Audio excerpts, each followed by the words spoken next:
Being invisible in your cancer isn't just frustrating, it's dangerous. I'm Joelle Kaufman, and this is Kicking Cancer's Ass. You have to go through the referral. Ask, like, demand, I need a referral, right? At the very least, this is a referral for a breast exam, an ultrasound, mammogram. Young Black women are at higher risk of certain types of more aggressive breast cancer. My guest today refused to be invisible. When doctors dismissed her concerns, she demanded answers. When they had no pictures to show her of her type of body, she was frustrated and she then created them so other Black and brown women would have the answer. What will I look like? Her persistence, it revealed her early stage diagnosis was actually stage 4. Today, you'll learn how to make yourself seen, heard, and taken seriously, no matter who's trying to dismiss you or your concerns. Let's kick cancer's ass.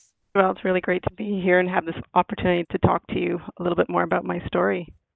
Michelle, let's go back to that moment. You asked to see what could I look like after mastectomies, and the doctors had nothing. And could you tell us more about that moment and what it signified for you? Joelle, what's really interesting is not just that moment when I asked to see images of Black women's reconstructed breasts. It goes deeper and further than that. So at the age of 14, I had a lump in my right breast that I went through a horrible biopsy procedure, and then ultimately we decided to remove it. My first concern was really about the scarring Mm-hmm. because I'd lived since the age of 14 with this scar, this raised keloid like scar that created a lot of shame. So it was really important for me that my care team understood the importance of scar management for me. And I really wanted to see if I am having this surgery, what is it going to look like? How am I going to heal? Because I did not want to go through that trauma again. Mm-hmm. And lo and behold, when I went to all of these appointments, there really weren't any images. I was sort of dismissed and told things like, "Don't worry, it always looks better on Black women. It's going to be great for you. Don't worry." And I kind of felt like, well, the proof is in the pudding, right? So if that's true, why aren't these images out there? And so, like most patients do, you turn to Google and you start to research. And as I started doing the research, I guess kept finding images of white women's breasts, and the concerns that I had for scarring were not represented. So, Um, Michelle, I just want to ask because I don't know, I didn't know when we first talked what a keloid is. Black people or people of color, when your scars heal, they can become very tight and hard and painful, and a raised bump on it, and that can be quite painful. And then the scar is unappealing. So usually the images that I saw were these like lovely, almost like seamless. You couldn't really tell the scars, like very pink, right? Mm-hmm. Not so with the keloids, right? They can be raised, pronounced, very painful at times And too. dark, That right? and dark and dark. So just a constant reminder of what you've been through. The healing process is so different. So different. And it seems like the medical team, at least the initial medical team, didn't appreciate how your healing process could be really different. Yes, and that was important for me in the decision making process because I wanted to be a partner. I wanted the same opportunity that other women have to see themselves represented. The questions that they ask are answered, but my questions weren't being answered. They were just sort of like pushed to the side, and that wasn't okay with me. So it's really hard to make a decision about your body when you don't have all the information. Of course. Now, let's wind it back a little bit. You had this traumatic experience when you were 14. You clearly have breasts that trended more towards the lumpy bumpy. Tell us a little bit about the story of your diagnosis before you had to make a decision about your treatment. And then I'd love to hear about the decision and how you made it for your treatment.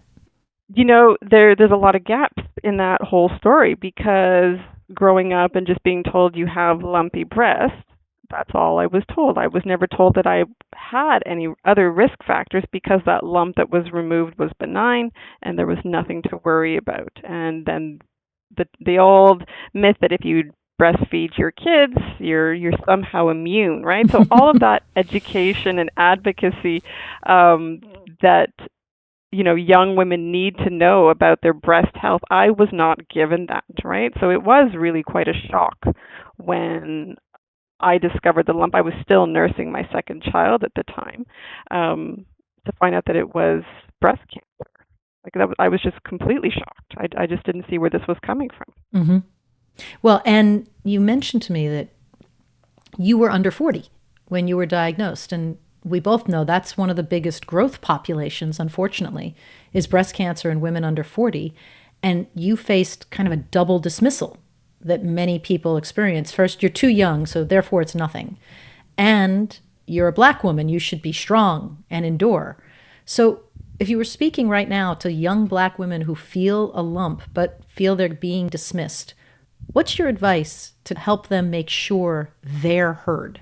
You have to go through the referral. Ask, demand. I need a referral, right? At the very least, this is a referral for a breast exam, an ultrasound, mammogram, know what your breast density is. The first time I learned what my breast density was when they were biopsying me. They did a mammogram first, because I was always told that because you're nursing and you're so young, it's going to be impossible to read your breast density.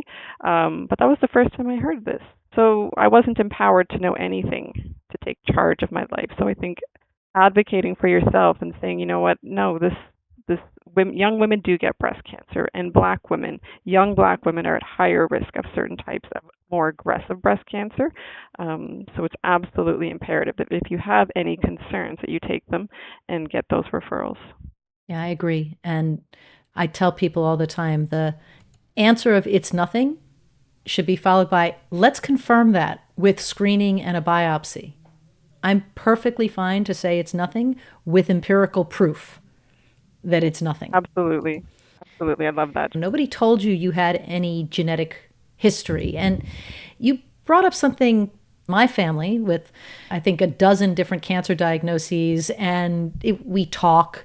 We know exactly what grandma had, what aunt had, what someone, we know so much that my kids knew when they were little. From the stories of so many women that I've talked to with breast cancer, and there's this thing about you don't talk about your business to other people, so you keep it to yourself.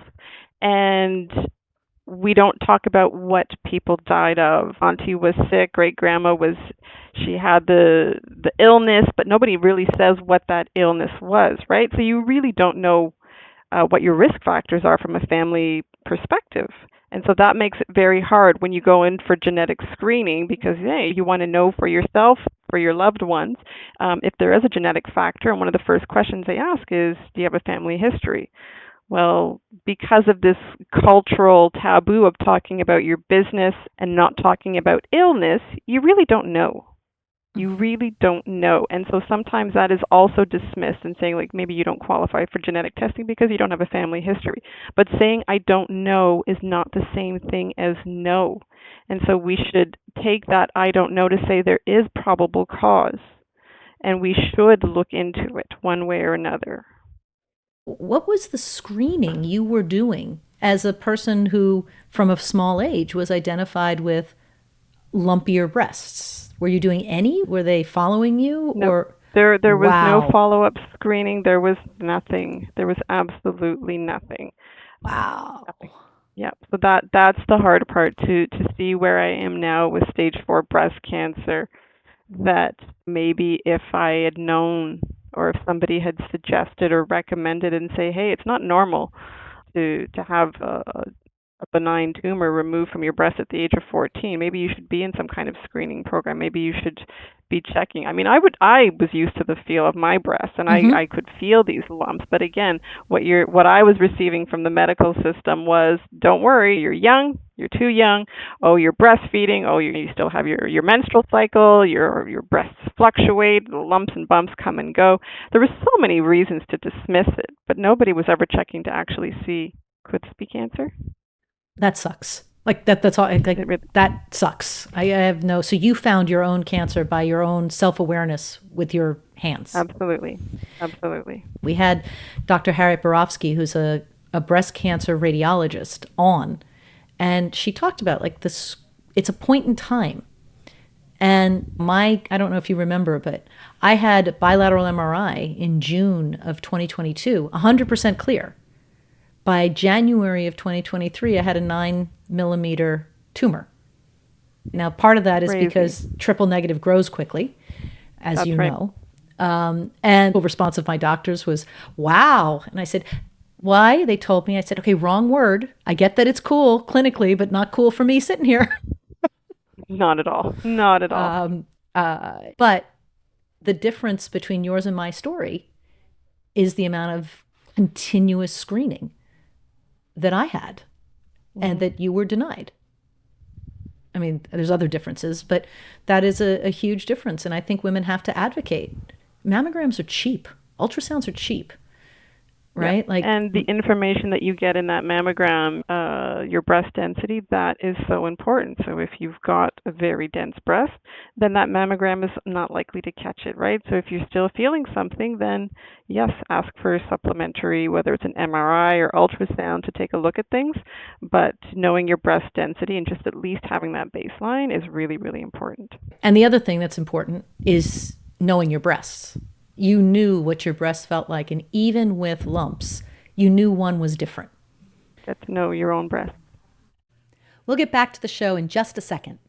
If you're finding value in kicking cancer's ass, if these conversations are giving you more clarity, helping you feel more in control, and a lot less alone, please support the show and subscribe to our newsletter at kcapodcast.com. When you do, you'll find in depth articles, searchable transcripts, and the KCA community. Everything on kcapodcast.com will help you have better, more confident conversations with your healthcare team so you can kick cancer's ass. So take a second, head over to kcapodcast.com on Substack, and hit subscribe. Thank you. Let's get back to the show. We've talked about with Dr. Borofsky this idea of mammograms with contrast. This is a growing new technology, and it's particularly effective at detecting triple negative, which I believe is, I'm BRCA1, it's common with us, but I think it's also common, it's a common type in the Black community as well. Yes, it is. Caught early, it's responsive. Caught late, it's very serious. So I'd love for you to coach a listener. You found out you have dense breasts, you're young. What should they be asking for, and how do they push past the you're too young, don't worry about it? Like, what should they do, and what are their options?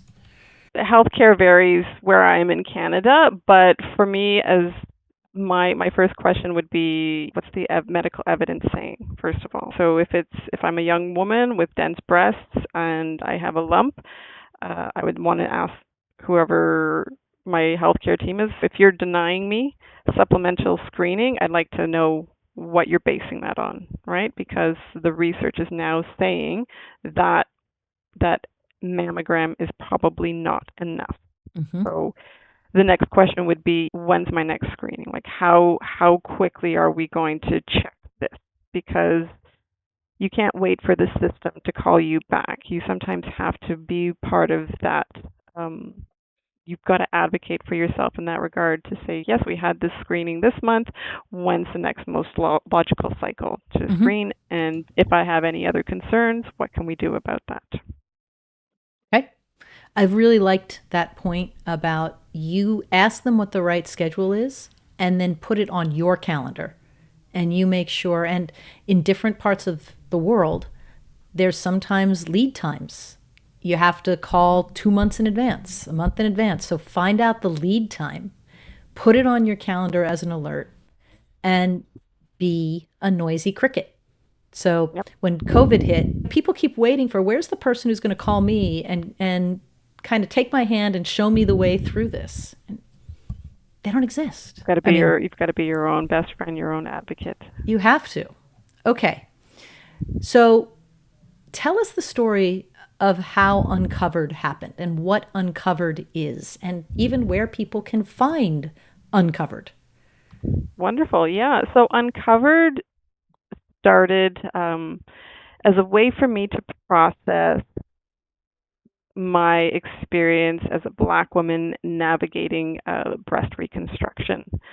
So I did ultimately advocate for a bilateral mastectomy. And in the process following that, I also discovered that I was actually stage 4. So what they'd initially biopsied wasn't stage 0. It was already metastasized to my lungs. And understanding that when I had the mastectomy, I had my nipples removed also. So this was a whole other body. And so part of this was I was nursing my son. So I was grieving the loss of my breasts and that part of my relationship with my son. So all of these things of trying to accept this new body. And because I wasn't getting the answers that I needed about the scar management, I really just dissociated from my body. So I would just look at myself really from the chest up and the chest below, but I could never see my body as a whole. The scars and just the pain that I went through losing my breasts and losing that bond with my son and then having these scars and am I still a woman if I don't have nipples? Like this was really, really hard for me to go through.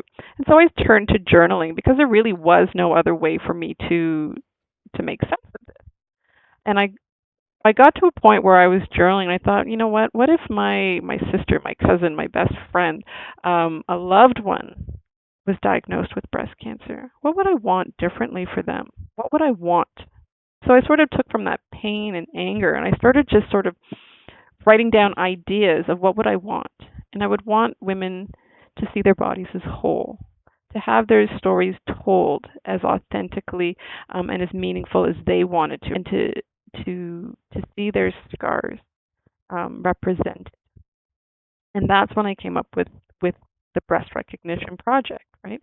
And it was just a whole bunch of ideas, and I just really wanted women to uncover not only their scars but the stories behind the scars. What was this process like to build that community that doesn't even exist? And so that's when it had started. And this was years of journaling and just coming back to it from time to time. So I started calling out different organizations. And then one of them, a Canadian not-for-profit, Rethink Breast Cancer, I'd spoken to the founder about it, and I said, like, this is what I think, right? This is my experience with your organization. And we chatted for a while about it, and then at the end I just thought, what the heck? And I just told her my idea of the breast recognition project. And then she said to me, you know what, I can help you with this. So we collaborated, and it was a really scary process because even though this was my idea, and we were bringing it to life, the actual day of filming, I almost bailed because I had never looked.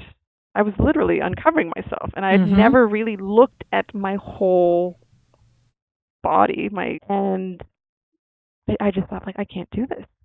Like, Google tells me Black women don't do this. Black women don't get reconstruction because we don't see the images. So here I am going there and uncovering myself. And it wasn't until the photographer turned the camera around after the first few photos that I actually saw myself as beautiful and whole for the first time. That's fantastic. And it was so interesting. So there was a total of 8 Black women in the first edition, and every single one of them walked in the same way that I did. This sort of like this moment of panic, deer in headlights. And when they came off the set, all of them, you could just see that it just clicked. Like, I have done something really profound, and I am so proud of myself. Like, this was empowerment. To see themselves, the beauty of their scars, and to tell their stories the way that they needed to tell them. I agree. I think, look, nobody in their right mind wants cancer. Nobody in their right mind would choose the journey that you've gone on, that I've gone on. But once you're on it, things that can make you feel whole, help you see the transformed, the you that comes after. And I think people who have survived cancer, or people living with stage 4 who are surviving and thriving, I think they have a lot to be proud of. It's not easy. And there are a lot of choices, and we have to own those choices. What kind of reconstruction did you choose, Michelle? Did you do implants? Did you do a Yes, deep? I did implants, That's what and my mom did that when she had a unilateral initially. So she was kept trying to get them to look the same, which never actually worked for her. You said you never really looked at your body until the photos. You just avoided looking in mirrors, you avoided in the shower. Like, how did you actually avoid seeing yourself? Or was it just a mental, I'm not acknowledging that this is my body?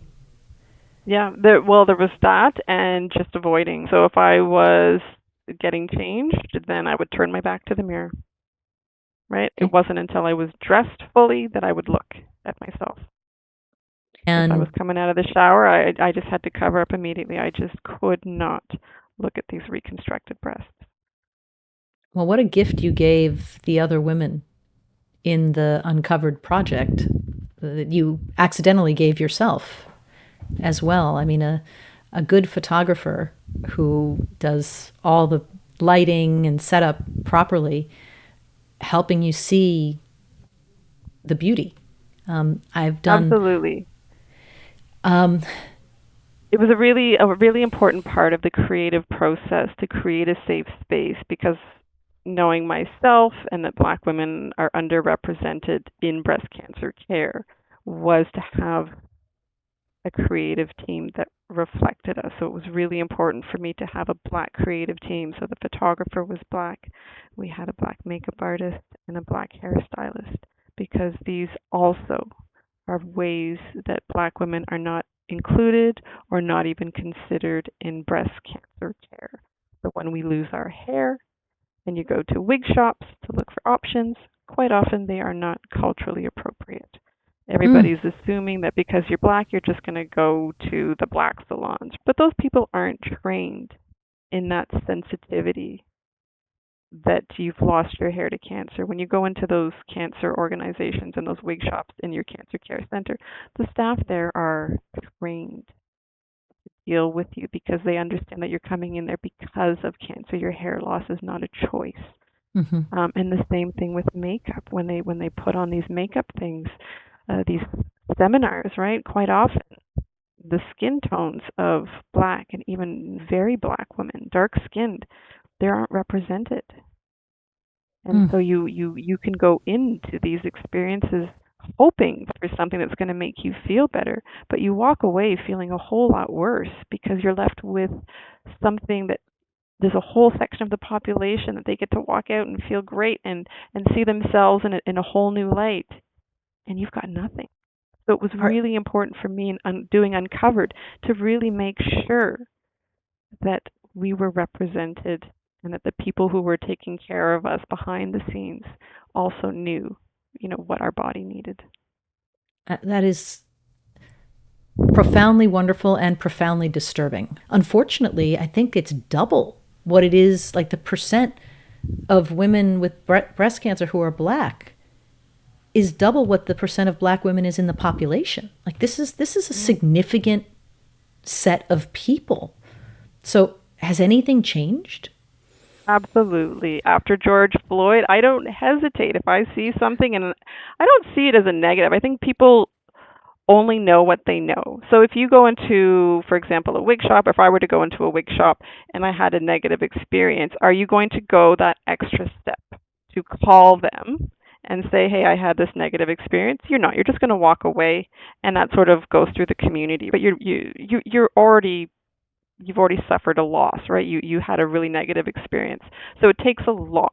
So I like to be that squeaky wheel and call them up, and so I've had a lot of positive conversations with organizations that are looking into this and actively seeking to have culturally appropriate wigs and make sure that the makeup lines that they offer in these cancer care centers are more diverse and that the staff are trained to deal with diversity. So if a Black woman who's got dark skin comes in, you're not running to the back to be like, "Oh, I've got to find a few things," which Right. detracts from the experience. Whereas I could walk in with my a white friend, and it's like everything's there. right? So you Right. don't want that experience.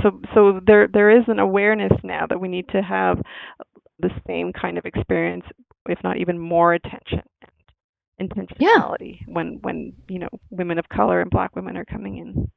Well, and just it's keeping it in stock. It's having it with on the tray. These aren't huge compromises or shifts. It's oversight, just not thinking of it.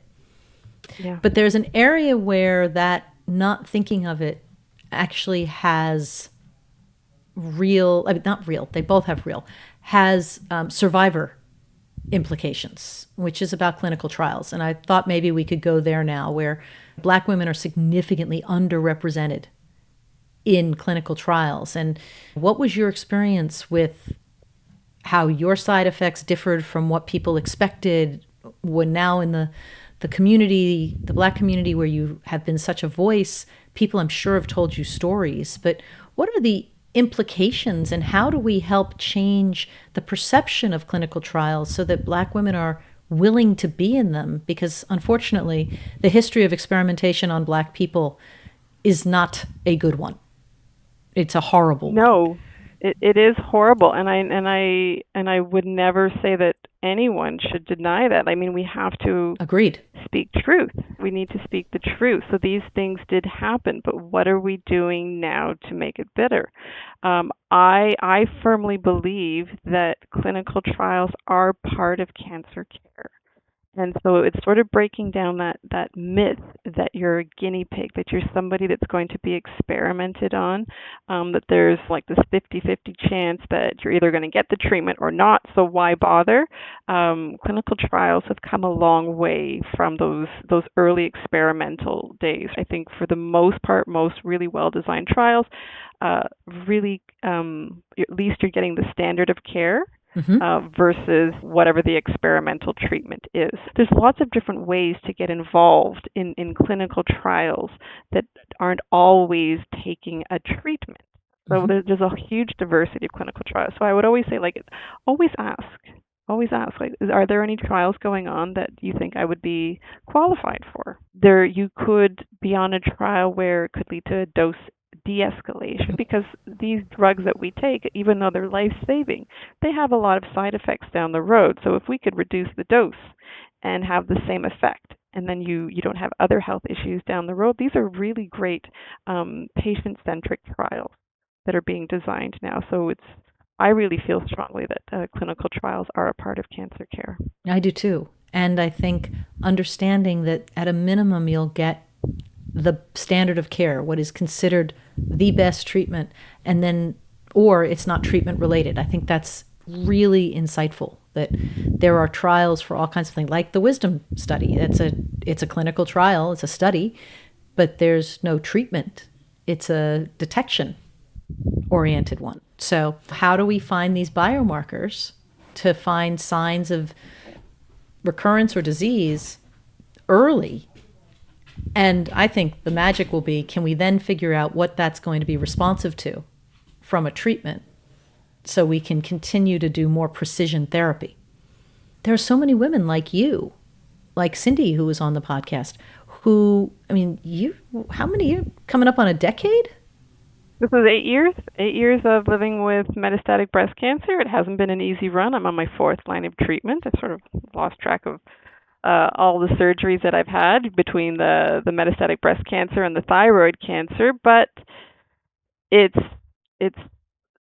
getting to be stable and to the next best thing, and all of those biomarker tests gives me hope that we can detect progression. If my treatment isn't working, I don't want to wait until I've got metastases that are so big that it's going to cause more complications for my body. I would love for it to be a simple blood draw that happens every 3 months, and we can see that the treatment's not working, and then we can make a decision sooner, because that will have a better impact on my quality of life and survival. So that's really where I want to see cancer care going.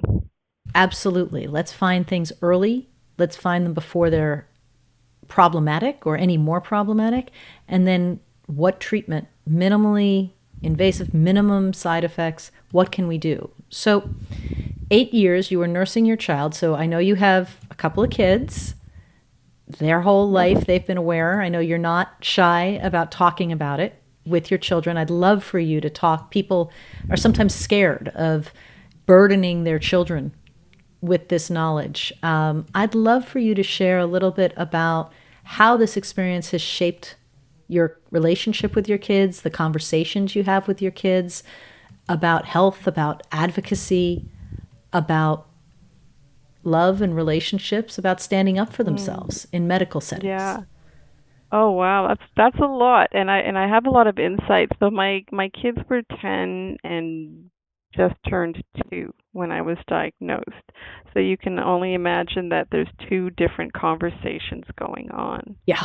So when I was told originally that it was stage 0, the good kind, that was easy to say to my daughter.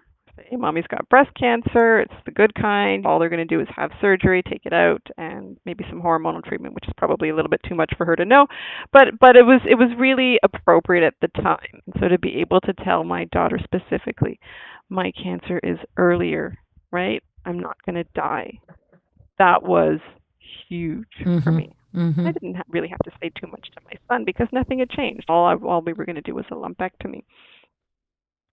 But after the lumpectomy, when we realized that there was more stuff going on, and then I had pushed to have a CT scan, and we realized that it was stage 4, that's when things got scary. Because then how do you go around and circle back to your daughter or your child and say, oh, it was stage 0, and now it's to the point where it's incurable? And I do not want you to put a number on my life. I Mm-hmm. do not want to know. I am here living for my kids. But don't ever tell me a number. I don't want anybody to ever to say, oh, right, like what the life expectancy is for metastatic breast cancer. And so with my son, I mean, he knew something was up because all of a sudden I was nursing him and then I couldn't pick him up because I didn't have breasts anymore. So it was just finding ways to comfort him. And then you go with the treatment side effects. But what I realized is that kids pick up Mm-hmm. on energy, right? When you're getting phone calls or you're going to appointments and you don't tell them where they're going, they're going to worry anyways, and they're going to make up their own story, and sometimes that's worse than what the truth is. Right. And so I just realized, like when you go on an airplane and they say put your oxygen mask on yourself first before you put it on somebody else, I needed to go to therapy. I needed to process my feelings, my immortality, not immortality, but just the weight of this diagnosis, right? Before I could really jump into the thick of it with the kids. Mm-hmm.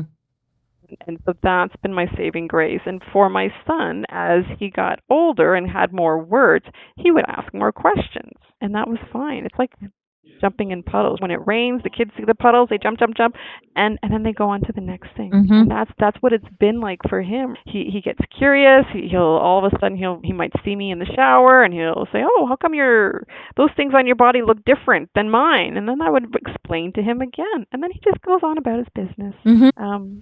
But What what about I for your think, daughter? yeah, for my daughter, um, she's just been a rock, and she's just been really solid. Just just super supportive.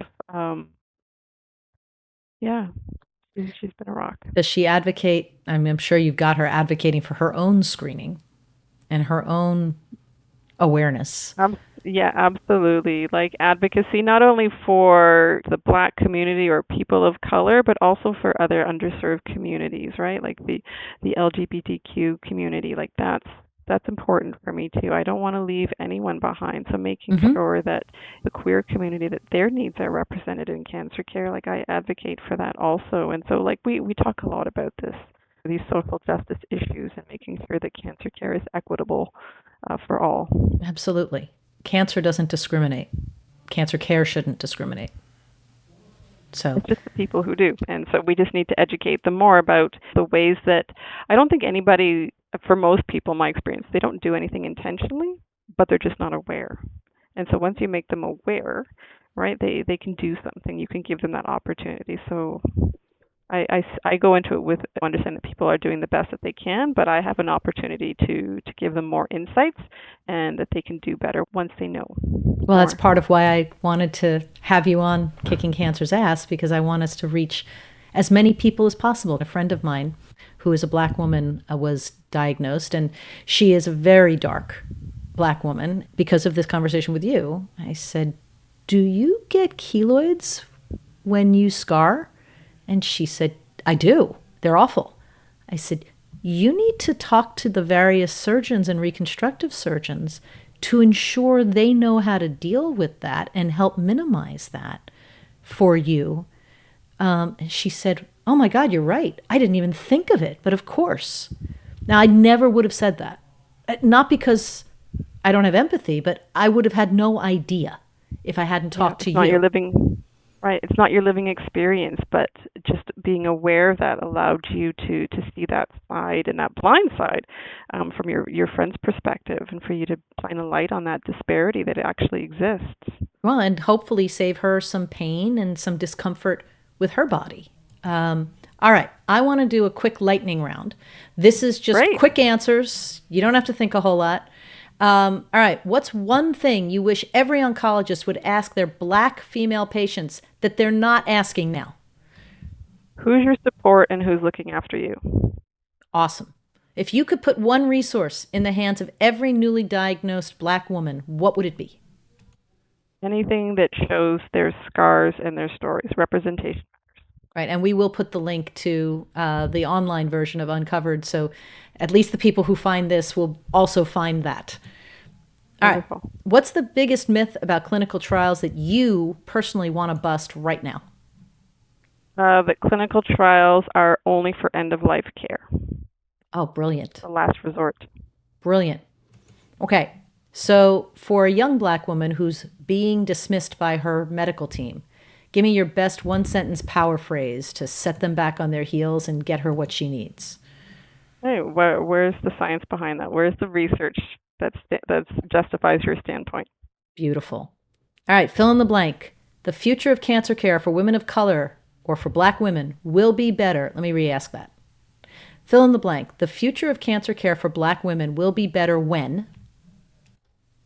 The patient perspective, when black women's voices, women of color's voices are at the table.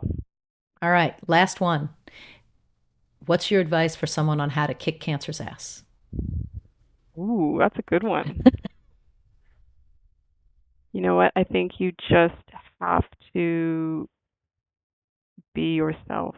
Honestly, some people go into it feeling like this has to be a fight and I have to be the strong person.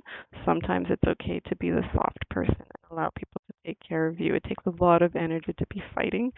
Your body's going through a lot. So sometimes just being soft is okay too.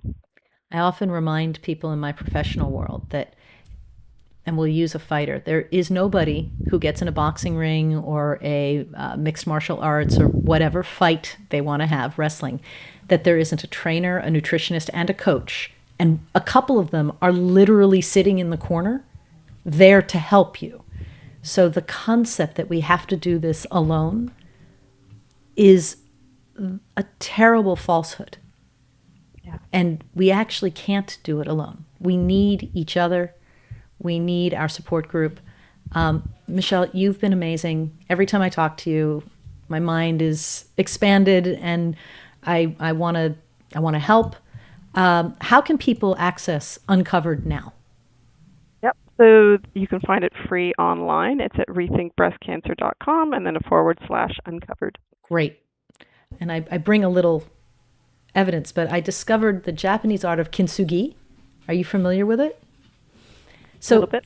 So kintsugi is the art of remaking something from that's been broken. Kintsugi is about finding the beauty in the repair of brokenness. I know for me, when I look at my scars and my reconstruction, I try to remember to find the beauty, the strength in the repair of brokenness. We're still here. We're still making a difference. We're still loving our kids and being loved. And I think that's all the beauty of the repair of brokenness. We'll get back to the show in just a second. If you're finding value in kicking cancer's ass, if these conversations are giving you more clarity, helping you feel more in control, and a lot less alone, please support the show and subscribe to our newsletter at kcapodcast.com. When you do, you'll find in-depth articles, searchable transcripts, and the KCA community. Everything on kcapodcast.com will help you have better, more confident conversations with your healthcare team so you can kick cancer's ass. So take a second, head over to kcapodcast.com on Substack, and hit subscribe. Thank you. Let's get back to the show. Oh, that's really beautiful, and that resonates with me. A big part of my identity, not beyond being a mother, was my career as an educator, as a teacher. And when I was diagnosed with stage 4, I had to give that up. And so, that there was a brokenness about it, but that repair has been being able to educate as a cancer advocate. And that has really helped me feel whole again. So, same skill set, just a different context.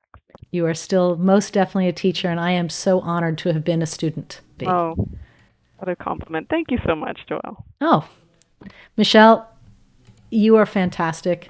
Thank you for being here. I wish you many, many years of health and strength and love and changing people's lived experiences so that they see themselves and they know they are seen when they are facing cancer or really any other significant healthcare challenge. So thank you for being here. It was an absolute delight. Thank you so much for having me as a guest.